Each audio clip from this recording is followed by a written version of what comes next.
Thank you so much, everyone, for coming this afternoon. Really happy to be with you again. I think yesterday we generated a beautiful energy in the room. Would you agree? Absolutely. I think it was very uplifting, and I think the collective consciousness of each one of us really energized our souls.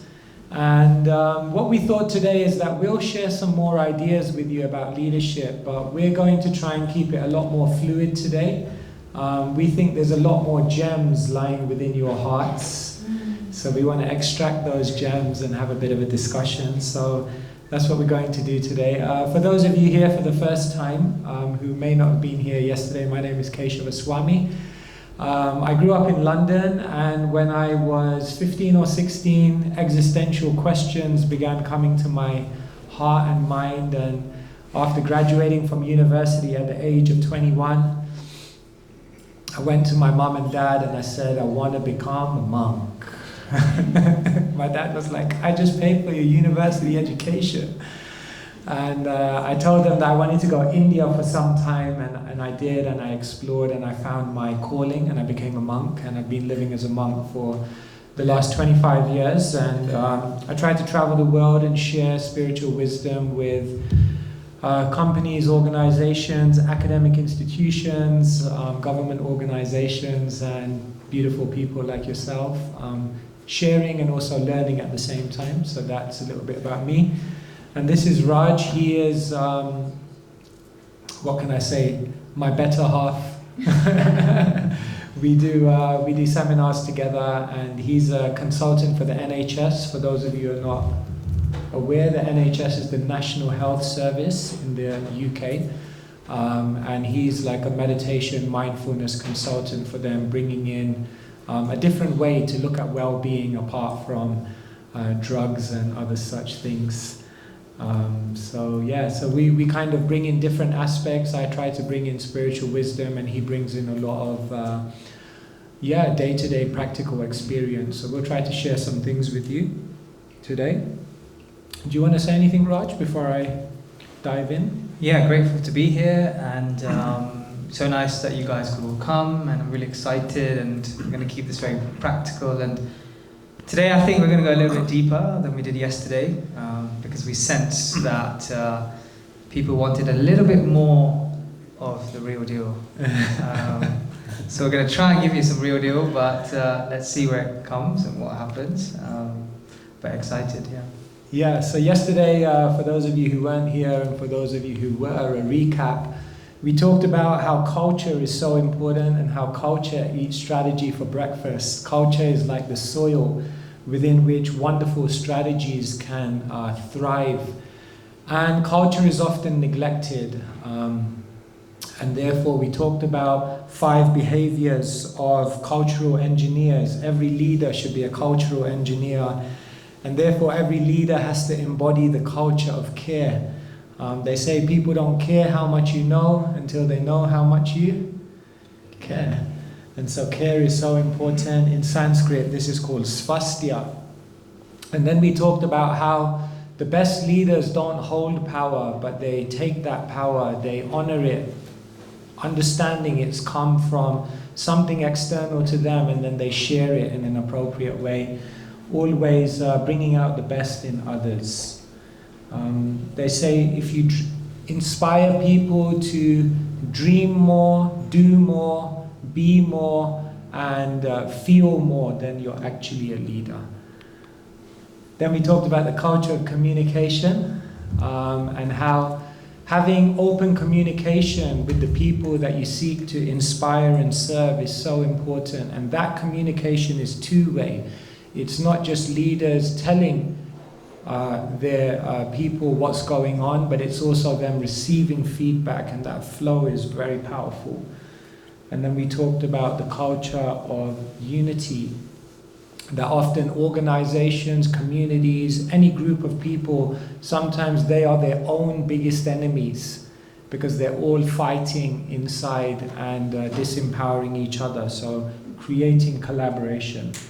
And finally, we talked about the culture of excellence, how the best organizations inspire people to do things according to their best ability. Yeah, you want to say anything about this? Yeah, yesterday we really discussed how we can practically apply some of these principles. And I was speaking to some of you, and you were sharing it on your Instagram, and you're getting many likes, and people actually commenting how they resonate with these principles. So yeah, if you want to take a picture, note it down. And what we also discussed, one practical thing, take a picture of this or write it down and reflect every day or every week. Are you practicing these? Are you actually embodying these principles? And keep it as a reference point, because it's very easy to fall into the side of the red. It's very easy unless you remind yourself. So I recommend an exercise. You write it down and just reflect. Am I acting in transparency, or am I acting in scarcity? Am I acting in collaboration, or am I acting as competition? So yeah, just some practical action for you guys to take. Yeah, sometimes we tell people, write down your values that you live by. And then we ask them, okay, great. Now beside each of those values, tell us how much time, money, and effort you put into living those values. And then it becomes very apparent that we have values and we espouse values, but as they say, you have to put your money where your mouth is. And so we have to really invest in these things. So today we want to go a little bit deeper. And yesterday I was mentioning that sometimes people think like, but I'm not a leader, that's for the big people who are sitting on the top. And we were mentioning how everyone's a leader, because everyone has to first of all lead themselves. How everyone's a leader because we all take informal positions of leadership. Hey Chris, nice to see you. Did you know that the most introverted person in their life will influence 10,000 people? That's a Harvard study. Therefore, no man is a social island, the poet Donne once wrote. And therefore, we all have an effect on others. Whether we have a position or not, we're all informal leaders. And then I talked about how everyone's a leader because there's a potentiality within each person to share inspiration, to influence in positive ways, and to help people have a vision. And so everyone's a leader.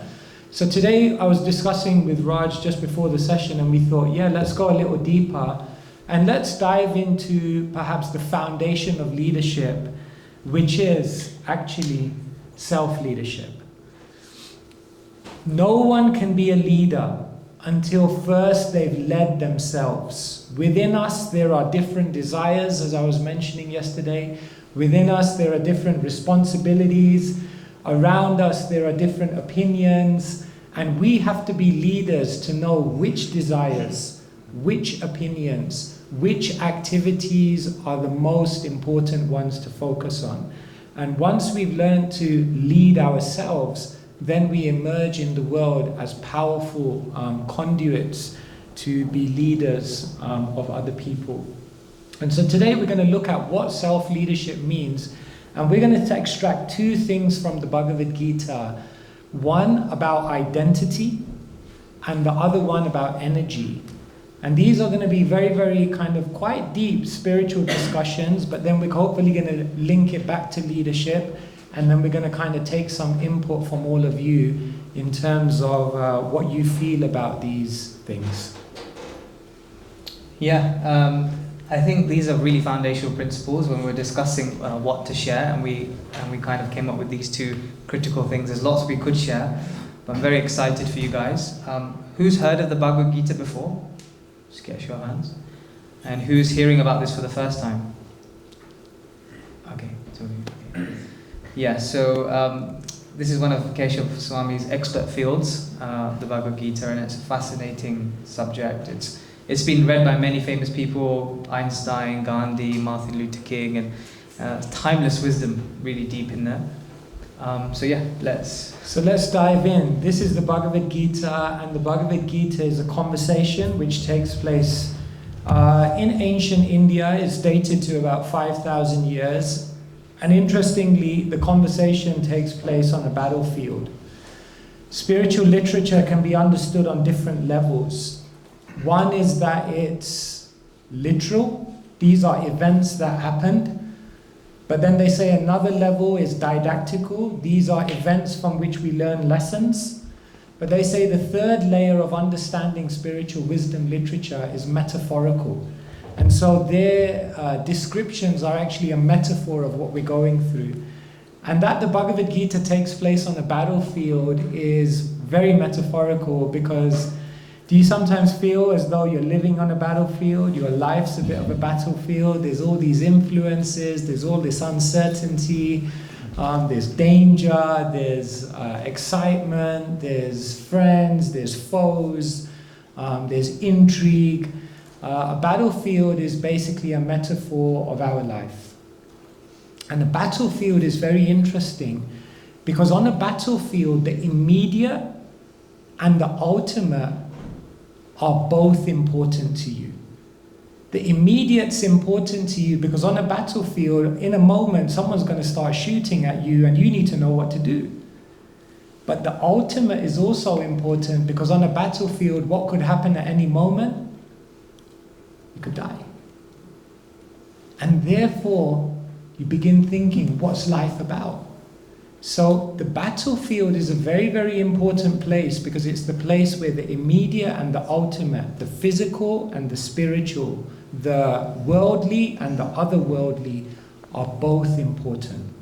And this is a very, very key aspect of leadership, that in leadership, it's not just about the immediate, but it's about the ultimate.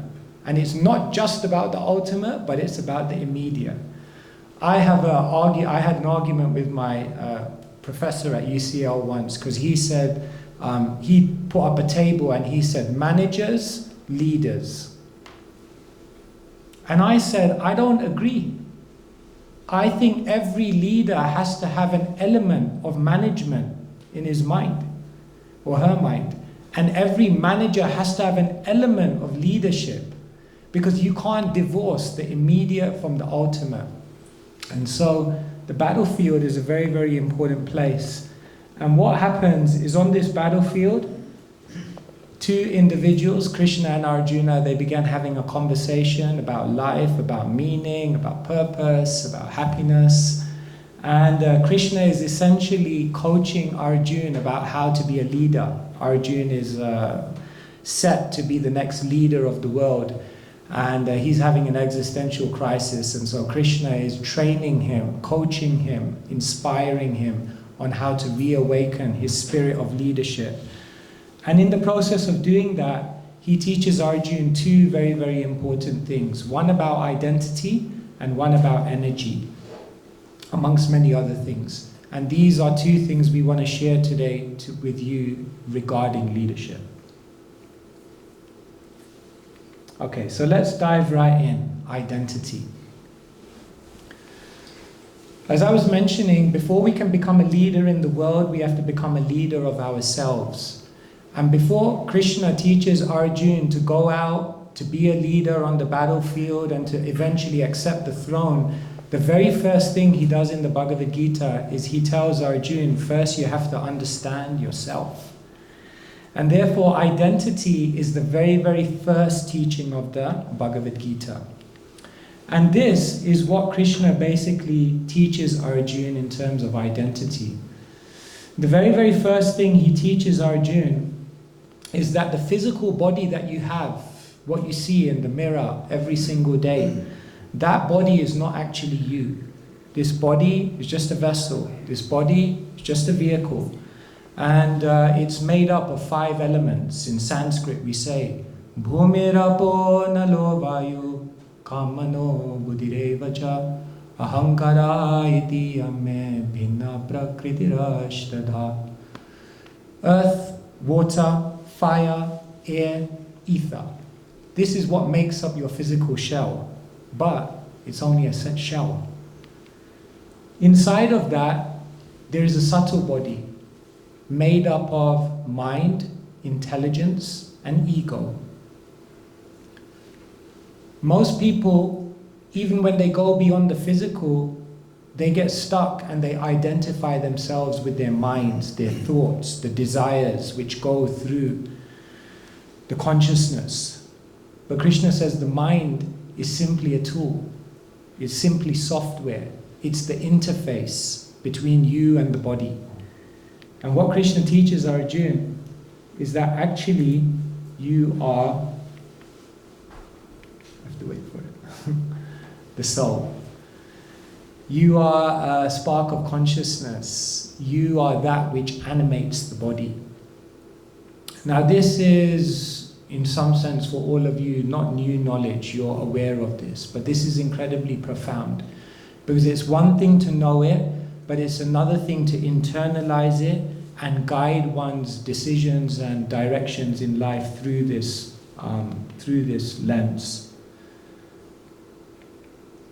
So this is basically what Krishna teaches. And what Krishna basically explains to Arjuna is that there are different types of consciousness. So one type of consciousness is the soul, the original consciousness, coming through the subtle and then being expressed through the physical. So that's all of us here right now. And this in Sanskrit is known as Jagruti, or waking consciousness. Krishna says the second type of consciousness is what we call Svapna, or dreaming consciousness. So this is what happens every night when we sleep. We're conscious, but we're not physically active. However, we dream, we think, we experience emotion, and therefore the consciousness at this point is only coming through the mind, but not being conducted through the physical body necessarily. The third type of consciousness,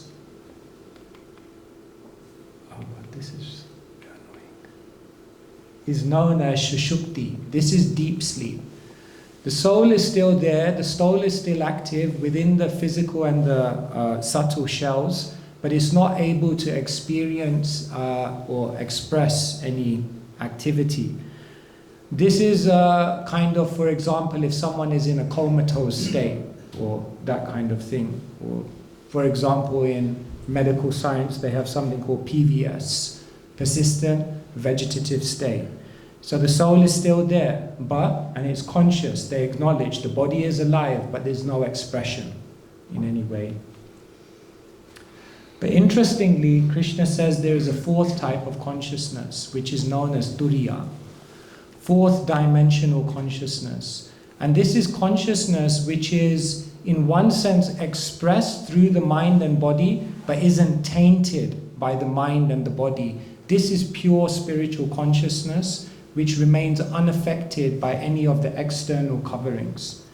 And what Krishna says is, through spiritual accomplishment, if one can learn to express this pure consciousness and not be guided by the mind, which taints our consciousness in many ways, then what happens is one becomes a leader of the self. One becomes what we call self-realized.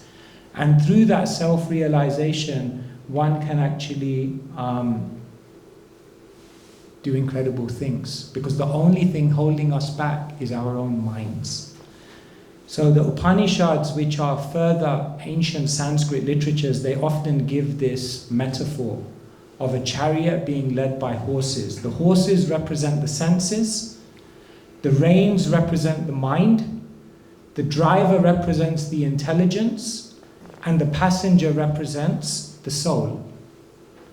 And in an ideal world, what would happen is the passenger would tell the driver would hold the reins, and the reins would control the horses, and the chariot would go to the destination that the passenger wants.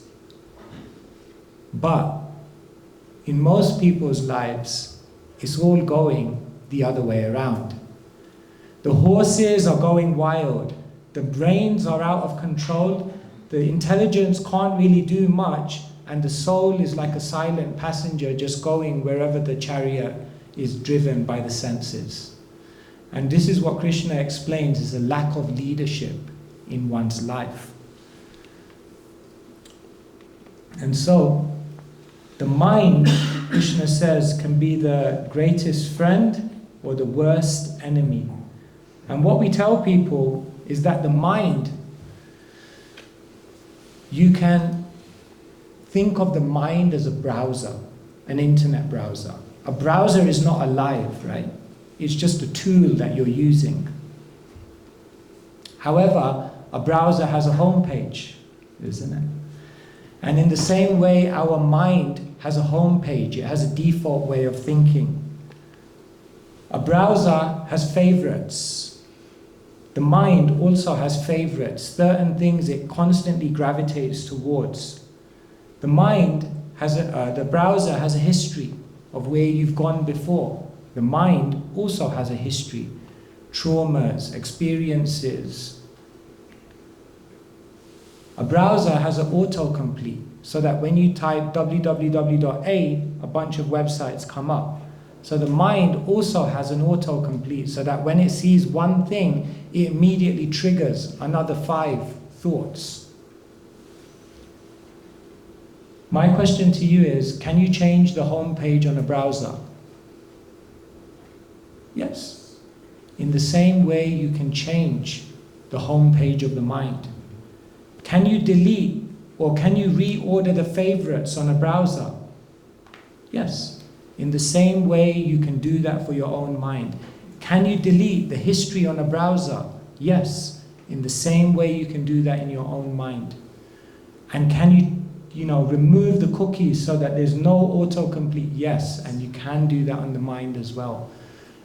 And what Krishna says is, if you learn to be a self-leader by conquering your own mind, then what happens is you become qualified to actually be the most impactful type of leader.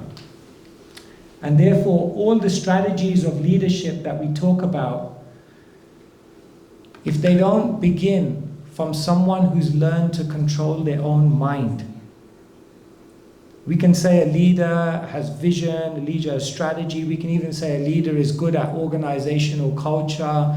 We can say a leader can have all the skills in the world. But if a leader is still grappling with their own mind, at one point that will show as a weakness in their leadership, and it will lead to leadership problems. And therefore, the first thing that we're sharing as we teach leadership from a spiritual point of view is that understanding this identity is extremely important. Yeah, the mind is a tricky thing, and in the Bhagavad Gita it says harder to control the mind than it is to control the wind. And one anecdote I just wanted to give you guys is, so in the Bhagavad Gita, Arjuna is a warrior, and he's the best warrior of his time. So literally the whole battlefield is resting on this guy, right? And he basically says, he makes a statement that it's hard to control the mind. The mind is restless. I'm struggling. He actually stated that he goes into a depressive state. Who here struggles with their mind? Just get a show of hands. Okay, anyone that doesn't? Okay. Most of us struggle with the mind. And what the book is telling us is even Arjuna, who is the leader of leaders, who is the hero of heroes, even he struggles with the mind. So it's very, very common for us to have that. But self-mastery of the mind is our first step, as our first principle of being a great leader. Right? Like Keshava Swami says, if you haven't mastered your mind, how are you going to help others? How are you going to navigate leadership without your own consciousness being in the right state? Now, in this room, all of you are leaders. Okay, all of you are leaders in this room. What I want to do is just take a 2-minute exercise, just 2 minutes, because we're short of time, unfortunately. Actually, we'll keep it really short, 2 minutes. Just turn to the person next to you, and I just want you to share what you do to control your mind. What do you do to help your mind find peace? Okay, just very quickly, I'm going to time it, 2 minutes, just turn to the partner next to you. 1 minute each. Okay? So, let's welcome you back into the room.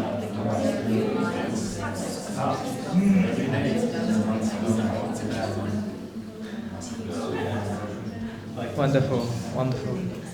So what we would normally do in this exercise, we would get everybody to share, and I'll share in a second of what we would do when everyone shares. But can I just have a quick fire? Would anyone like to just say one thing that their partner does to help control the mind? Yes. My partner here, teammate, he said that he takes deep breaths right into his stomach and slows his breathing down to give capacity to the mind. Brilliant, brilliant. The breathing and the mind are very linked.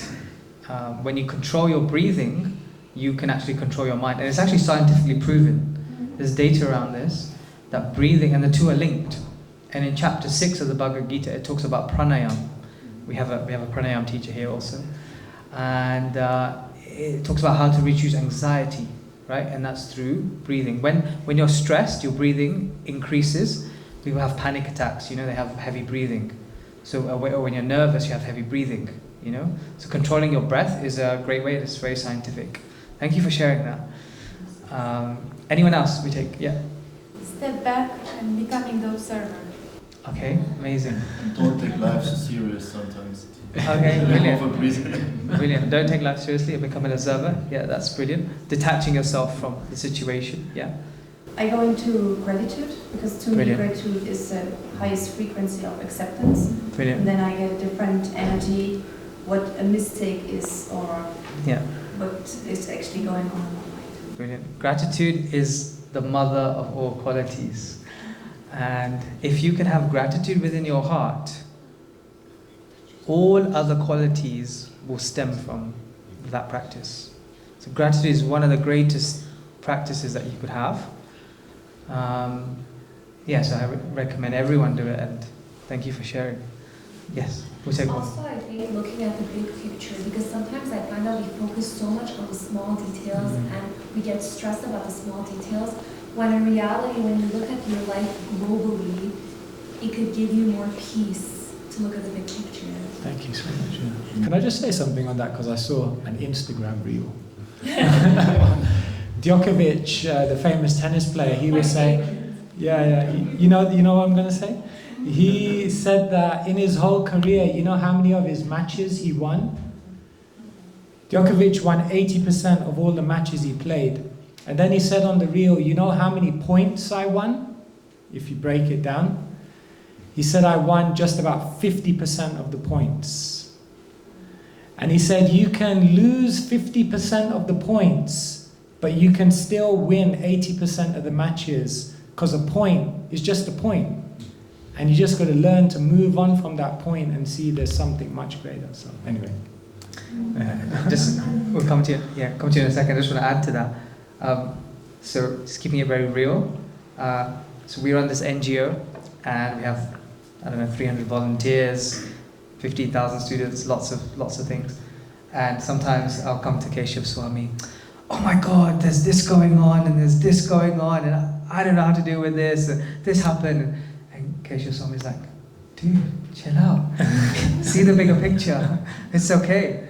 So I think to see that bigger picture, sometimes it really helps having somebody else allowing you to see that vision. Not just like also you said, being detached from the situation, but if you've got someone else to help you, because sometimes you just need to vent or you just need to share it, right? But you're in that situation, but you need that guide or you need someone, right? To yes.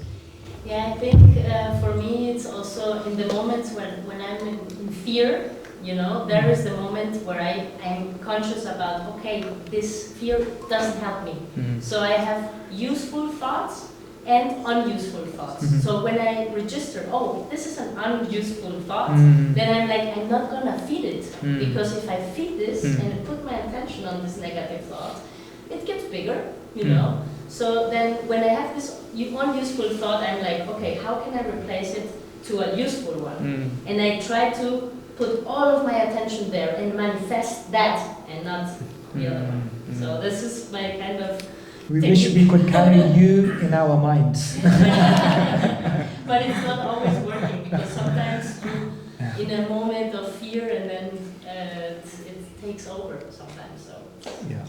So there's a principle. There's a principle of higher self and lower self, right?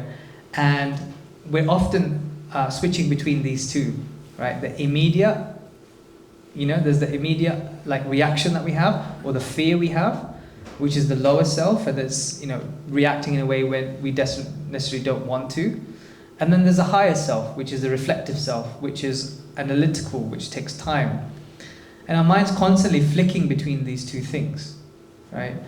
So for us to constantly be in that higher self mode, it takes practice, right? It takes it takes practice, it takes determination for you to do that, right? It's like you're sending that email or WhatsApp message where somebody sent you something really angry or they've triggered you, right? Who's experienced that before? Just get a show of hands, just me. Okay, everyone's experienced that. And you're just so keen to type back straight away. And your subconscious is telling you, mate, come on, you're gonna regret this. You don't wanna say this. Thank God WhatsApp invented delete message. How many of you have sent a message and then deleted it thinking, I shouldn't really have said this, because once you calm down, you realize, it's okay. So how do you constantly be in that higher self, right? And this is the principle of being a leader.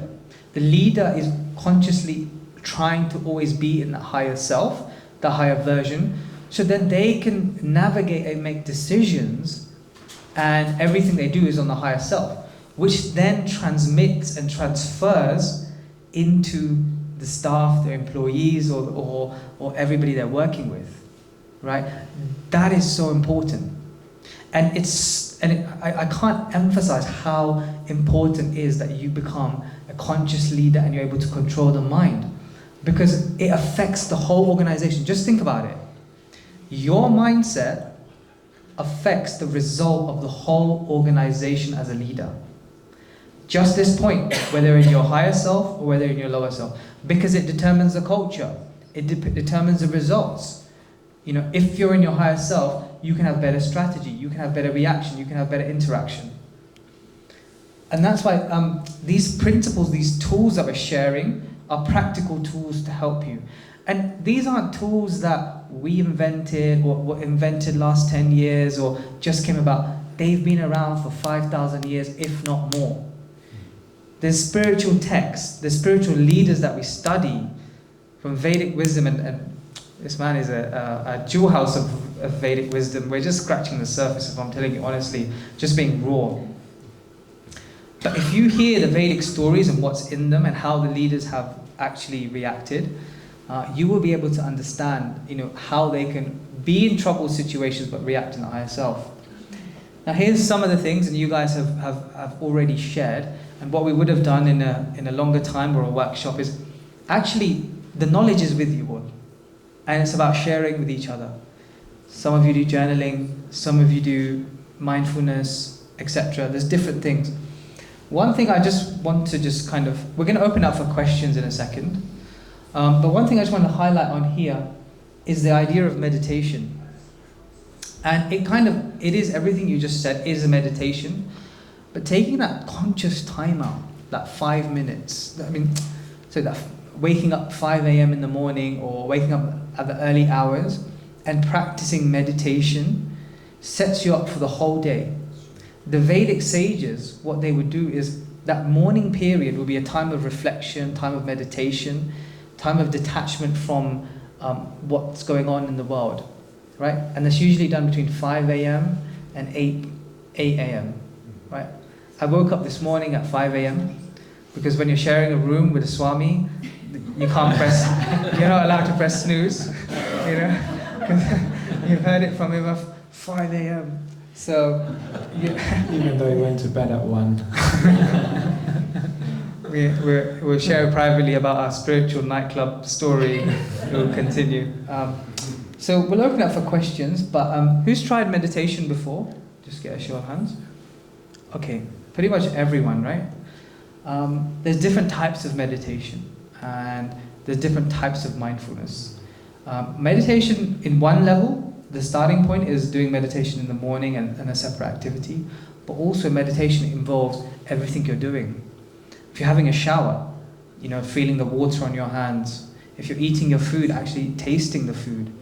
And actually and the worst thing, not looking at your phone while you're eating, but actually trying to enjoy the food.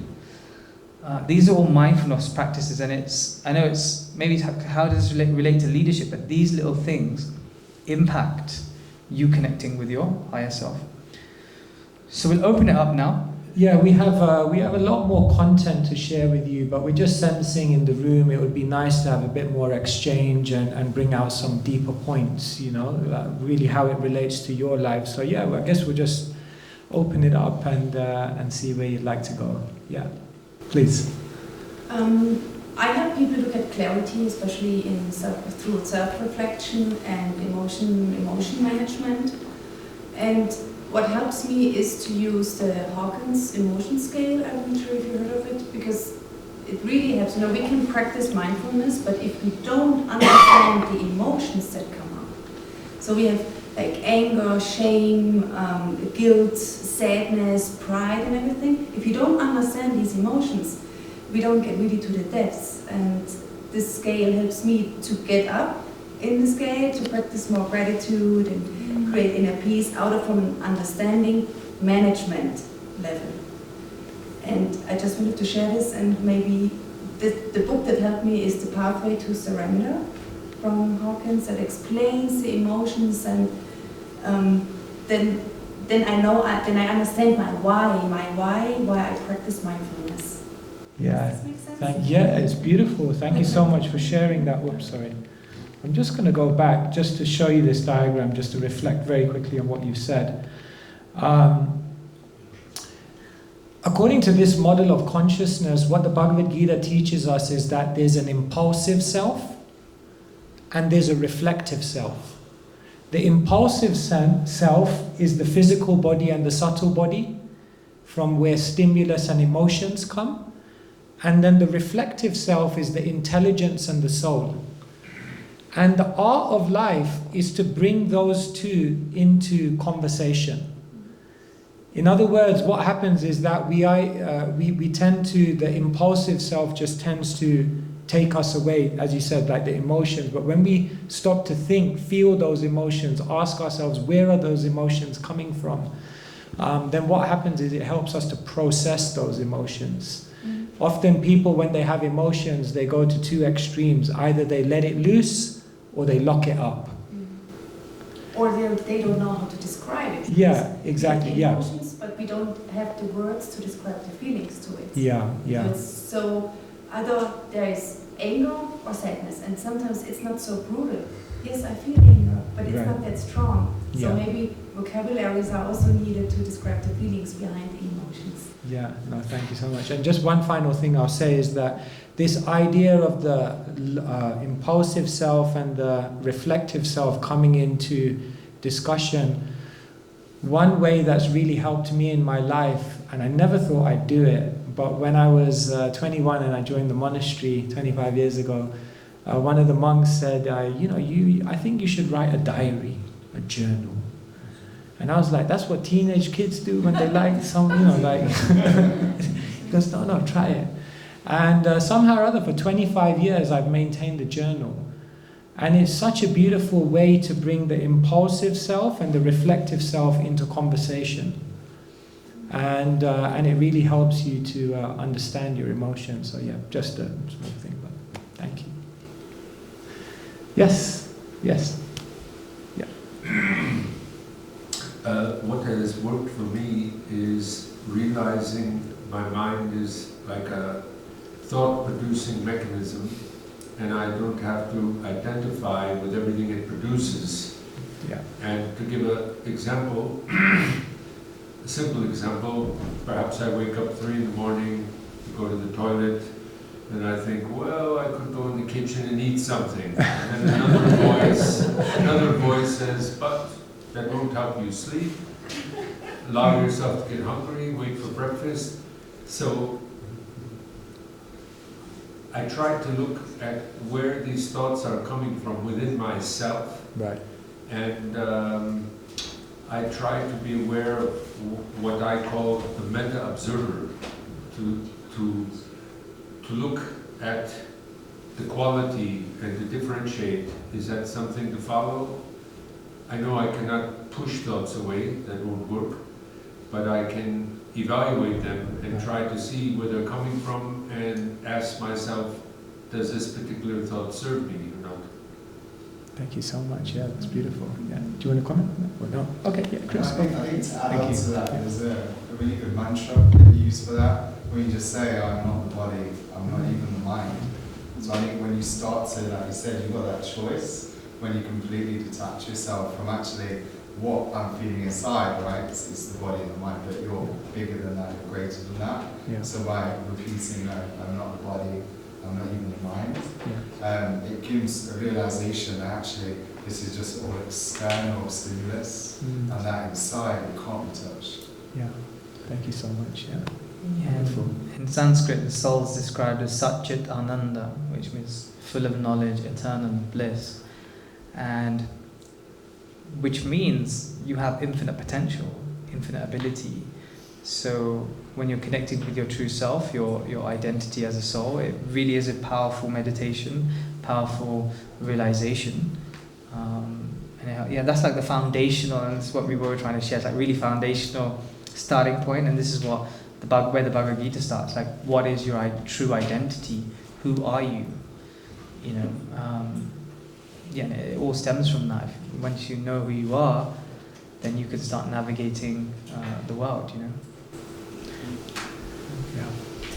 Yes. Yeah, for me, together with meditation, journaling, big discovery was this ancient wisdom, together with spiritual leaders who are embodying this wisdom, and that helped me actually to say, okay, you know, till maybe here, but there's much more, a bigger picture, as you said before, to discover, and that helped me to be more humble. And with more humility, I discovered to be a better leader of myself. Humility is a very important quality. Do you want to comment on that? Humble leaders? Yeah, humility is such an important quality for a leader. Humility, the etymology of it comes from humus, which in ancient language means soil. And therefore a humble heart is a heart which is fertile, in which knowledge, growth, evolution of thought can take place. And therefore in ancient traditions, the first step in gaining any knowledge was humility, you know. And so one of our ancient teachers, or who we would consider an avatar, he quotes one verse in which he says, one should be more humble than a blade of grass, more tolerant than a tree, ready to offer respect to everyone else and not expect any respect for themselves. And another teacher says you should take that verse and string it around your neck and wear it constantly. Those individuals who have imbibed humility, tolerance, and respect, and complete non-vanity, they become extremely wise and extremely qualified to hold the power of leadership, because they will then use it in the right way. So yeah, humility is such an important quality. Thank you. Any other? So what I do to do is when my mind is going around in circles, I like to, when my mind is moving around in circles and I can't control it, what I find is when I go into nature, and I see the world around me, I see how big the world is and how beautiful the world is, and I'm in this physical movement, and then I'm able to really get my mind under control. Wonderful, yeah. That kind of links to what we were going to speak about next, about energy and how the environments around you and what you surround yourself with, the externals very much affect the internals. So I don't know whether that's a segue or are we just going to start? Okay, we have some more questions, maybe questions, comments, yeah? Just to expand on what she Yeah. said, for me, playing is what sets me free. So going surfing, Yeah. some sort of sport, or going out into nature. Mm. That's my form of meditation. Being active, yeah. Yeah. Does anyone have any questions surrounding identity, self-leadership? Yeah.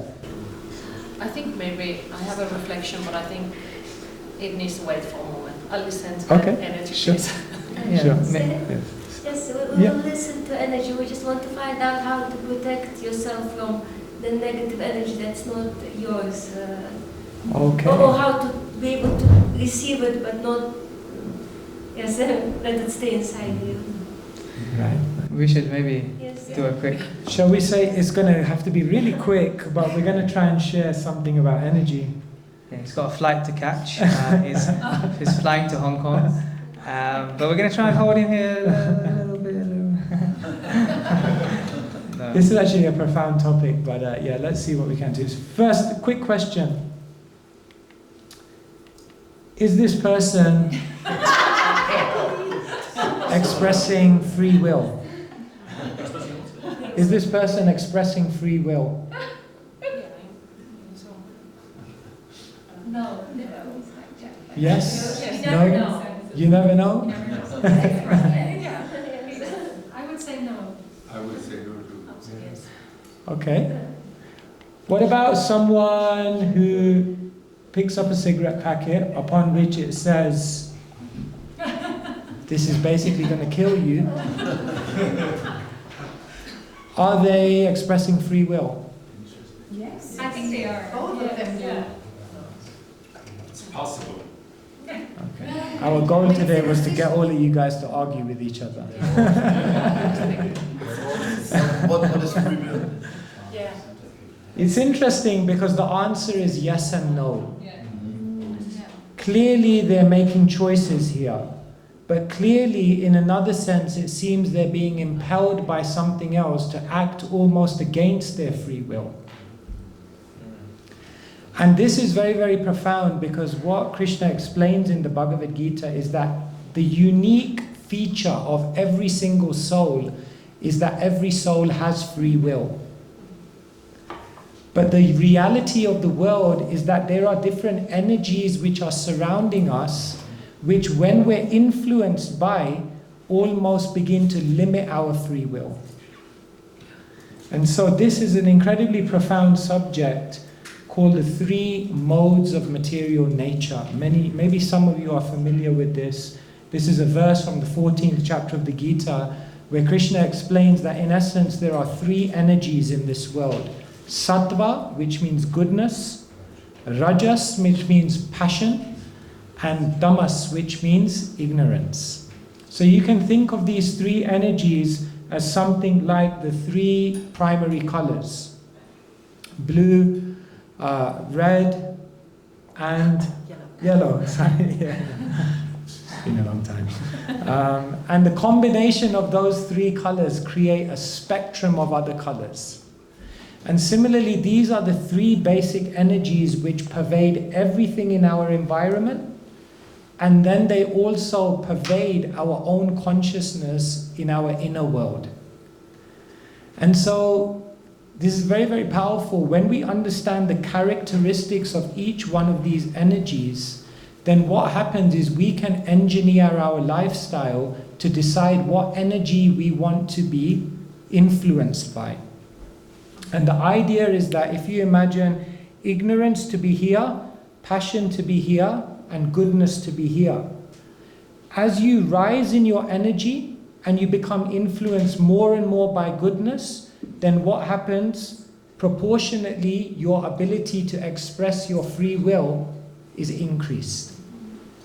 Therefore, someone who's very angry is expressing free will, but because they're influenced by ignorance, they're expressing free will, but it doesn't seem as though they are.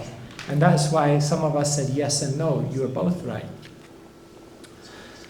So Everything in the world is a combination of these modes, and these modes exist around us. The food that you eat can be in goodness, passion, or ignorance. The places, here we are in the mountains, we talked about nature, that's goodness. The passion is, the promenade at Davos. And the ignorance is, a place where someone, a lot of dulling activity.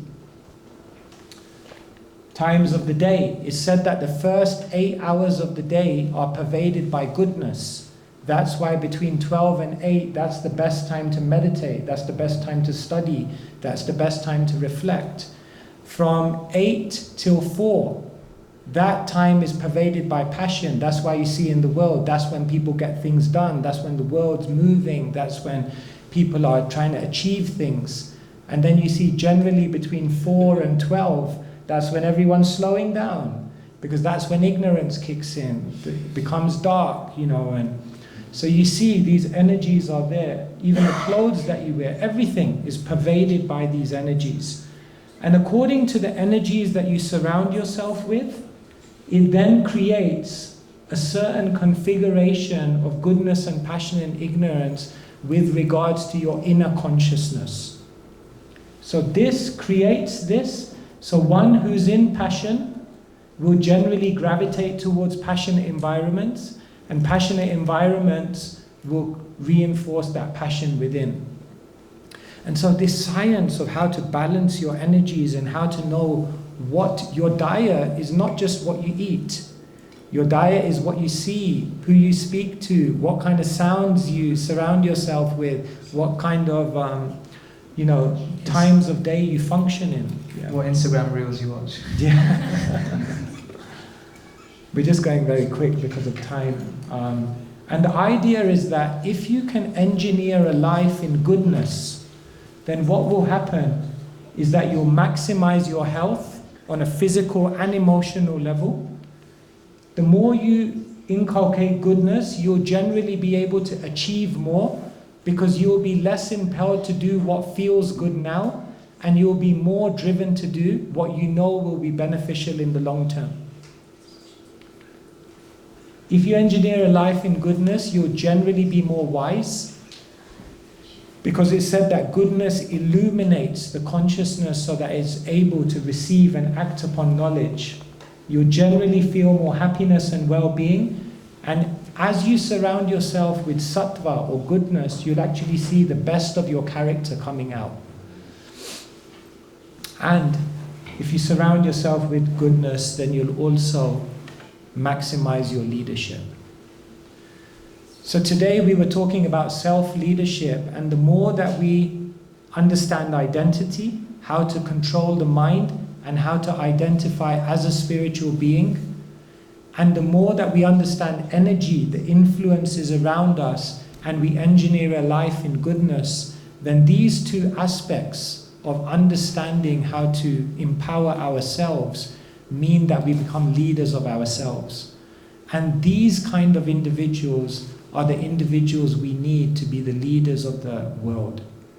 Because if they haven't understood identity, and if they're struggling with energy, and then they're given power to influence others, it's pretty much assured that they will misuse it.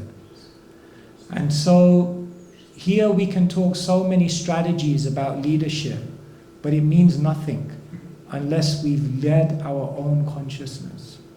And that's why we want leadership in a higher age of consciousness, and that's why all of us here who appreciate these values, we have the opportunity to embody this in a humble state of mind, and then to try to share it with the world so that we can make a change. We say we can't clean up the ecology of the world unless we've cleaned up the ecology of our own hearts.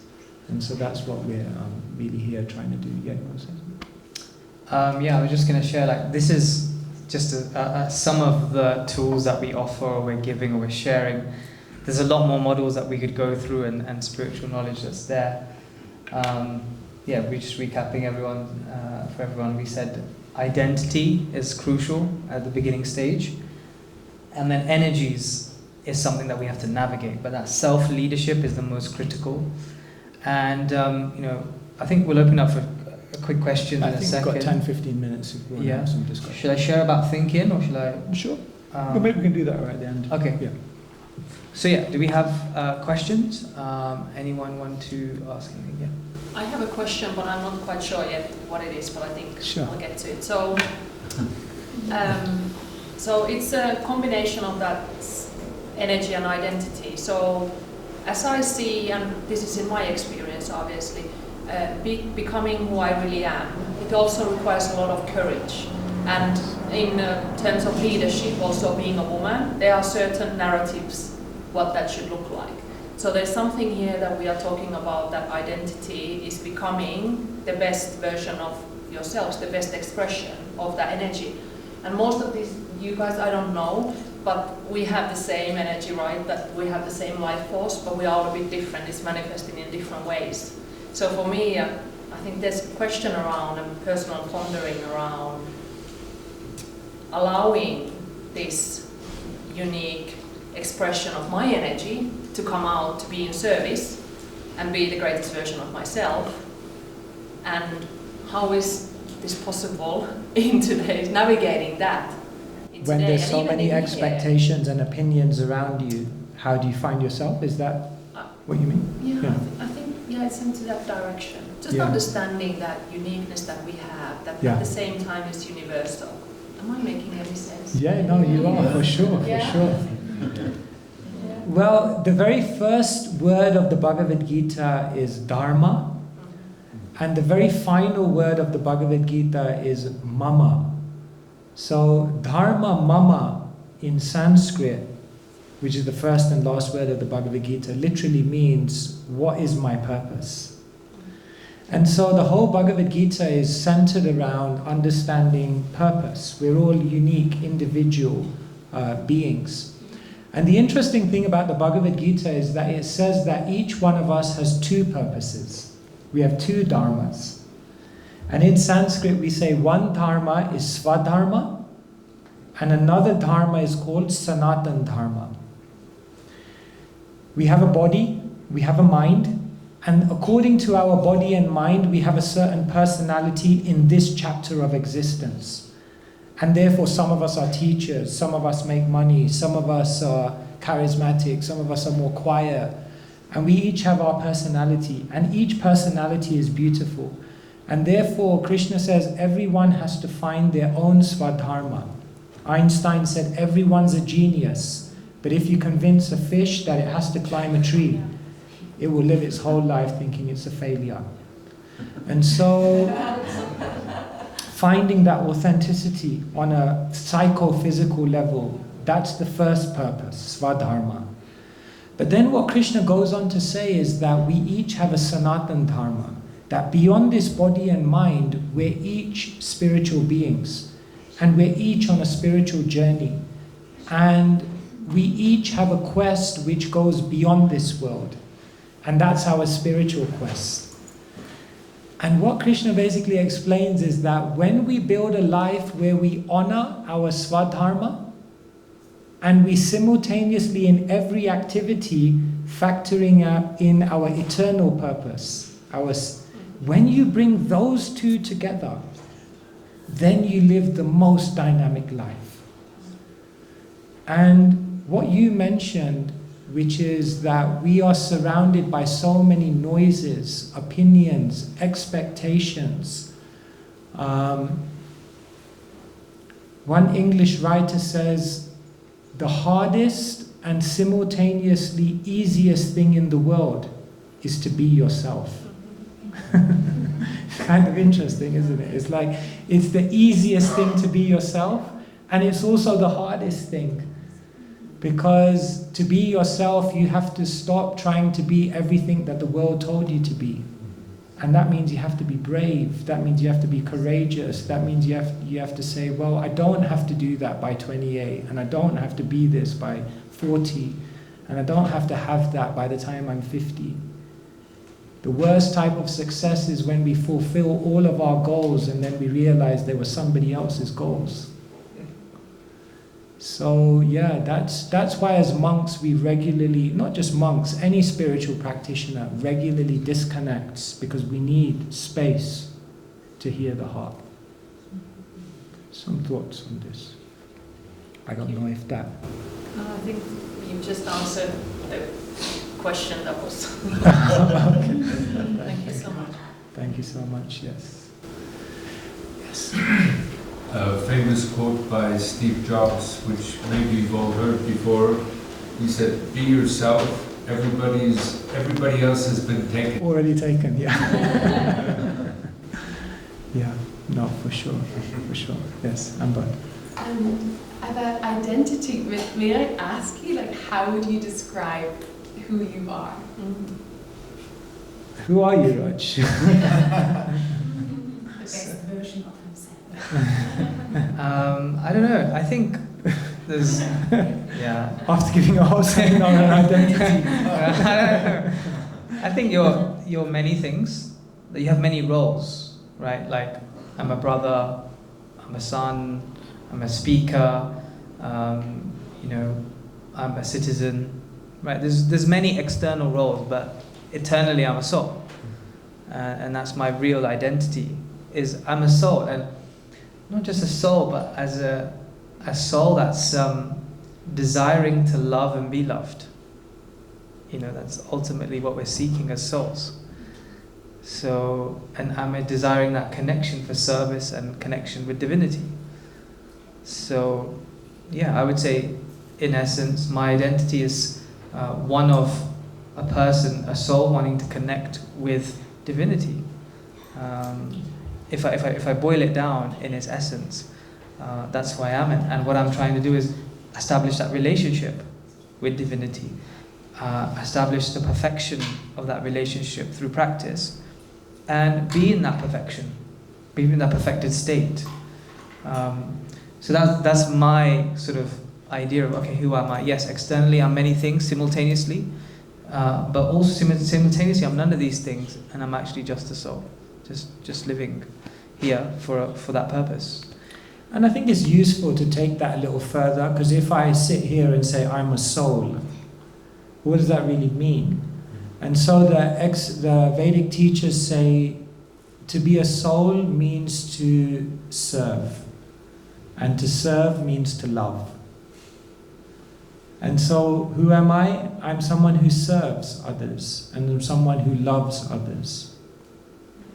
And I think when we live our life with that frame of mind, because to serve and to love is so universal that you can incorporate that in practically any situation, any role, anywhere in life, at any time. And when we live our life from that platform that I'm here to serve, I'm here to love others, then one experience. They say the love that you share with others, that love pursues you.